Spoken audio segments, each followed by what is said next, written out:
अवधूत चिंतन श्री गुरुदेव दत्त श्री सद्गुरू स्वामी समर्थ. सर्व स्वामी भक्तांचे स्वामी परिवारात खूप खूप मनापासून स्वागत आहे. सर्व भक्तांवरती माऊलीची अखंड कृपादृष्टी राहावी हीच माऊलींचरणी प्रार्थना करते आणि आजच्या व्हिडिओला सुरुवात करते. भक्त हो, 2 दिवस आपले व्हिडिओ आले नाही आणि खूप जणांच्या कमेंट येत होत्या की आम्ही वाट पाहतोय आणि तुम्हाला खरंच आपल्या या परिवारात येऊन खूप जण स्वामींच्या सेवेला लागलेले आहेत. खूप जणांना छान छान अनुभव येतात आणि महाराजच तुम्हाला बुद्धी देतात की तुम्ही एवढ्या आतुरतेने प्रत्येक स्वामींचा संदेश ऐकता पाहता. तुम्हाला छान छान अनुभव यावे लवकरात लवकर.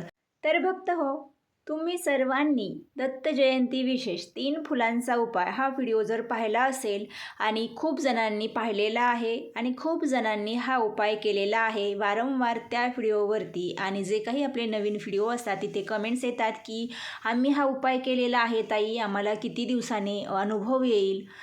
आणि तुम्हाला एक सांगायचं आहे, आता तुम्ही उपाय केलेला आहे पण तुम्हाला फरक जाणवणार की नाही आणि तुम्ही कुठली चूक करायची नाही हे तुम्हाला आजच्या व्हिडिओमध्ये सांगणार आहे. त्याचबरोबर 3 फुलांचा उपाय केलेला होता त्या भक्तांसाठी खूप महत्त्वाची गोष्ट आहे आणि आज मी तुम्हाला हेच ह्या व्हिडिओमध्ये सांगणार आहे. तर सर्वांनी व्हिडिओ शेवटपर्यंत पहा. पाहत असताना कमेंट्समध्ये श्री गुरुदत्त स्वामी कृपा करा असे लिहा. भक्तांनो, कमीत कमी श्री स्वामी समर्थ अशी तरी एक कमेंट करा. आता आपण स्वामी महाराजांच्या आज्ञेनुसार वेगवेगळे उपाय, वेगवेगळ्या सेवा पाहणार आहोत. खूप सगळे प्रश्न आहेत आम्हाला मुलगा होण्यासाठी, संतान प्राप्तीसाठी, किंवा घरामध्ये कोणी आजारी आहे. त्याचबरोबर खूप जणांच्या घरामध्ये व्यंग, विकलांग म्हणजेच मतिमंद अशा प्रकारची मुले आहेत. मग त्यांच्यावरती काय सेवा, तर लग्न जमवण्यासाठी किंवा नोकरीसाठी खूप सगळे प्रश्न आहेत. तुम्हा सर्वांच्या प्रश्नानुसार आता यापुढे लवकर व्हिडिओ येतील. पण जास्तीत जास्त प्रश्न हाच आहे की मुलगा होण्यासाठी आम्हाला एकत्रच एका व्हिडिओमध्ये सेवा द्या. कारण मी आधी तुम्हाला भाग 1 भाग 2 असं दिलं, तर मला असं वाटलं एकच व्हिडिओ केला तर तुम्हालासुद्धा खूप वेळ खाऊ वाटेल. पण खूप जणांना काय होतं, एखादा व्हिडिओ पाहण्यात येतो, एखादा येत नाही.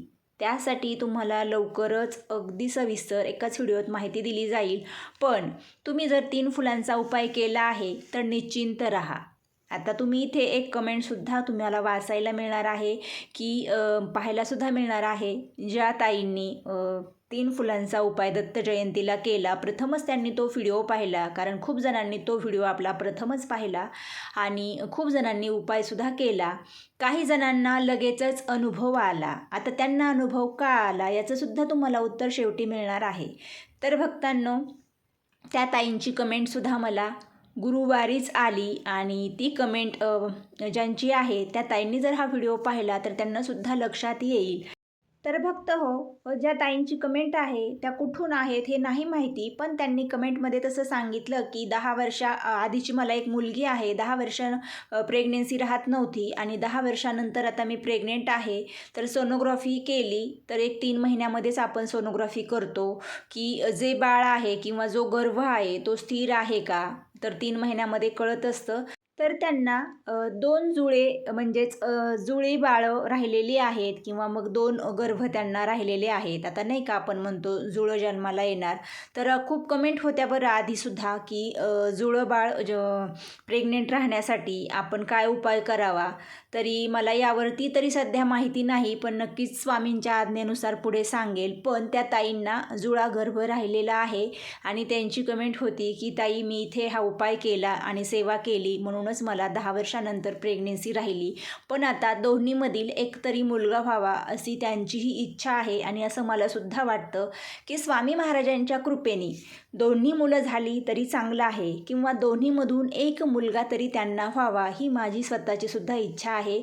आणि मग मी त्यांची कमेंट मला वाटतं गुरुवारीच आली होती. आधी मी वाचली की नाही काहीच मला एवढं नाही सांगता येणार, पण मी 12 वाजता दत्त मंदिरामध्ये आरतीला गेले. कारण आधी 2-4 दिवसांपूर्वी खूप ताईंच्या कमेंट्स होत्या की आम्हाला हा उपाय आम्ही केलेला आहे, आम्ही प्रेग्नेंट आहोत आणि आता दिवस लवकर जवळ आलेले आहेत डिलेवरीचे, तर मग एक मुलगा व्हावा. खूप जणांचे असे प्रश्न होते आणि मग पौर्णिमा होती शाकंभरी, त्या दिवशी गुरुवार होता. तर मग मी त्या दिवशी 12 वाजता दत्त मंदिरात आरतीला गेले. तर प्रत्येक पौर्णिमेला दत्त मंदिरामध्ये दुपारी सत्यनारायण असतो आणि त्यानंतरच रात्री आरतीनंतर पालखी निघत असते. तर हे खूप जागृत देवस्थान आहे आणि मी इथे अजिबात शूट घेतला नाही, कारण काय होतं ना की खूप जणांना आतुरता लागते, हे मंदिर कुठून आहे ताई विचारलं जातं. तर मी तुम्हाला नक्कीच मंदिर कुठे आहे किंवा मग मी नेहमी म्हणत असते जागृत देवस्थान आहे, तर हे कशामुळे काय हे सर्व सर्व काही सविस्तर तुम्हाला पुढे सांगेल. पण बघा, मी नेहमी म्हणत असते, याआधीसुद्धा तुम्हाला 1-2 वेळा म्हटलं होतं की तुम्ही फक्त व्हिडिओमध्ये जरी देवस्थान पाहिलं तरी इथे नवस बोला, तुमची इच्छा पूर्ण होईल. तर त्या ताईंनासुद्धा खूप छान अनुभव आला आहे. प्रेग्नेंट आहेत, पण आता 2 त्यांना बाळ राहिलेले आहेत. त्यामधील त्यांना एक मुलगा होणार हे निश्चित आहे आणि दोन्ही झाले तर खूप चांगलं आहे. पहा चमत्कार कसा झाला, की ज्या ज्या भक्तांच्या दत्त जयंती 3 फुलांचा उपाय त्यानंतर आपले व्हिडिओ व्हायरल होत गेले आणि प्रत्येक व्हिडिओला तुम्हा सर्वांचा खूप छान प्रतिसाद मिळाला. माझं असं मत नाही आहे की तुम्ही मी इथे शेअर केलेले व्हिडिओ पाहावे आणि माझे व्हिडिओ व्हायरल व्हावे, असं अजिबात नाही. इथे ज्या ज्या तुम्ही सेवा पाहता ना, त्या सेवा करून तुम्हाला अनुभव यावेत एवढीच माझी इच्छा आहे. तर बघा, मी महाराजांना प्रार्थना केली की महाराज, खूप जणांचे खूप प्रश्न आहेत आणि आरतीला बसण्याआधी मी महाराजांना हे सर्व काही सांगितलं 2 मिनिटे आणि लगेच नंतर आरती सुरू झाली. आरती सुरू झाली तरी माझ्या डोक्यामध्ये तेच विचार होते की जे जे भक्त व्हिडिओ पाहतात, महाराजांवर पूर्ण विश्वास ठेवतात, नव्याने खूप जण स्वामींच्या सेवेत येत आहेत आणि मग ते सेवा करतात, तर त्यांना अनुभव हा यायलाच पाहिजे. मी महाराजांना हे मनातली मनात एक साकडं घालत होते किंवा एक नवस बोलत होते, असं म्हणायला काहीच हरकत नाही. आणि मी महाराजांना बोलले की महाराज, मी म्हणजे मनात जो काही नवस बोलले तो नाही सांगू शकत, पूर्ण करेल तेव्हा नंतर नक्की सांगेल. तर मग ज्यांना मुलगा पाहिजे त्यांना मुलगा होऊ द्या आणि ज्या ताईंना अजूनही मूलबाळ नाही आहे त्यांना पहिल्यांदा मुलगी का होईना पण होऊ द्या, त्यांना स्वतःचं बाळ होऊ द्या. आरती चालू होती.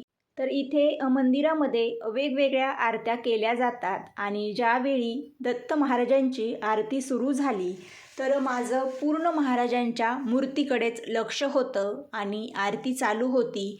तर खूप जण सर्वच भक्त खूप मग्न होते. मला माहीत नाही इतरांनी ते पाहिलं की नाही आणि मी यावरती पुन्हा चर्चासुद्धा केली नाही मंदिरात. तर बघा, मूर्ती महाराजांची मी तुम्हाला याआधी दाखवलेली आहे आणि पुन्हा इथे तुम्ही पाहू शकता महाराजांची मूर्ती अशा पद्धतीची आहे ज्या ठिकाणी मी आरतीला जाते. तर हा व्हिडिओसुद्धा आधीचाच आहे.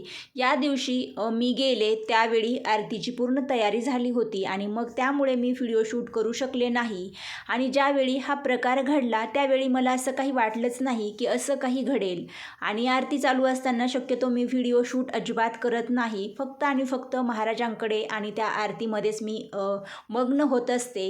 तर बघा, इथे जे तुम्हाला महाराजांच्या डाव्या हातामध्ये शंख आहे आणि शंखाच्या वरती जे मोठं फूल आहे ते दिसत आहे ना, तर गुरुवार होता त्या दिवशी इथे पिवळी फुले ठेवलेली होती आणि महाराजांना खूप सुंदर असे हार घातलेले होते. गुरुवार होता, पौर्णिमा, त्यामुळे महाराजांना विशेष असं सजवलेलं होतं. खूप सुंदर असं महाराजांचं रूप दिसत होतं आणि त्याच वेळी काय झालं, जे डाव्या हातामध्ये शंख आहे आणि शंखामधील जे फूल आहे ते फूल मी महाराजांच्या चेहऱ्याकडेच पाहत होते आणि महाराजांना मनामध्ये त्याच वेळी मी एक नवस बोलले की महाराज, जे जे भक्तांनी 3 फुलांचा उपाय केला आहे, पुढे जे जे भक्त सेवा ऐकतात, पाहतात आणि सेवा करतात, तर त्या बिचाऱ्या भक्तांच्या मनातील इच्छा पूर्ण करा.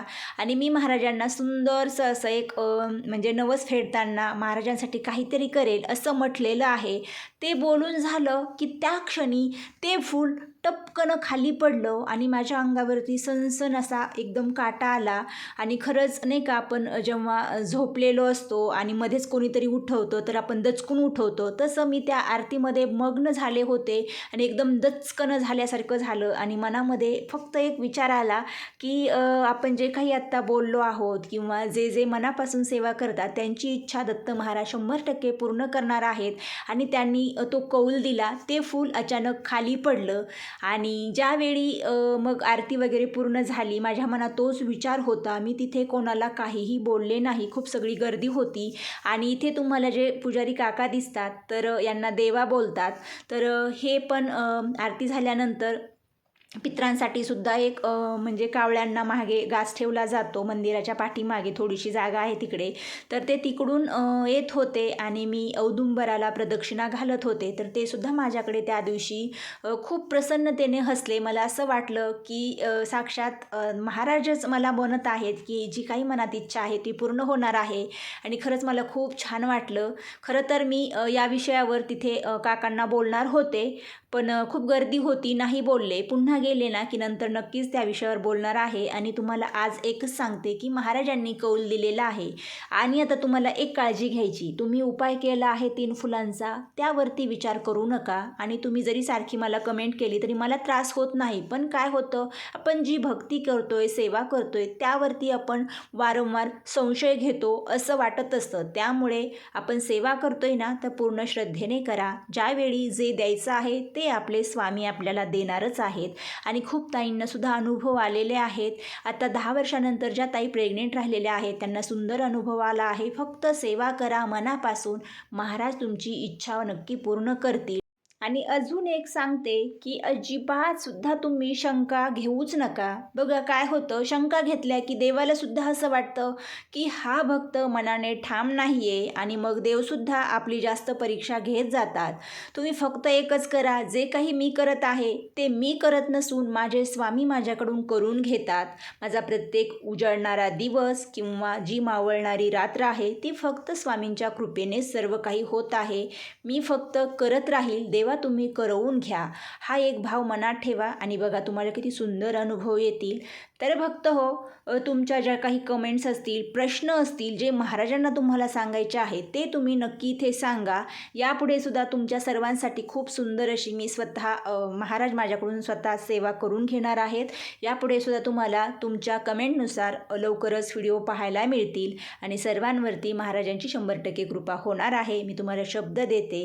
मला स्वतःला अनुभव आलेले आहेत आणि महाराजांचे सुद्धा तसे संकेत आहेत. तुम्हाला अनुभव नक्की येतील, निश्चिंत राहा. तर आज अगदी छोटीशी माहिती होती, पण ही महत्त्वाची होती, तुम्हाला देणं गरजेचं होतं, म्हणून फक्त ही माहिती दिली. बाकी यामध्ये सेवा ॲड केली नाही, कारण मग खूप मोठा व्हिडिओ होईल. तर पुन्हा पुढच्या व्हिडिओमध्ये आपली रेग्युलर सेवा तुम्हाला पाहायला मिळेल. आजचा व्हिडिओ आवडला असेल तरच व्हिडिओला लाईक करा आणि हा व्हिडिओ जास्तीत जास्त भक्तांना पुढे शेअर करा. जे नवीन आहेत त्यांनी चॅनलला सबस्क्राईब करा व शेजारील बेल आयकॉन प्रेस करा, म्हणजेच तुम्हाला यापुढील नवनवीन माहिती ऐकायला आणि पाहायला मिळेल. आजची सेवा श्री गुरुदत्त स्वामी आई चरणी अर्पण करूया. श्री स्वामी समर्थ. श्री गुरुदेव दत्त.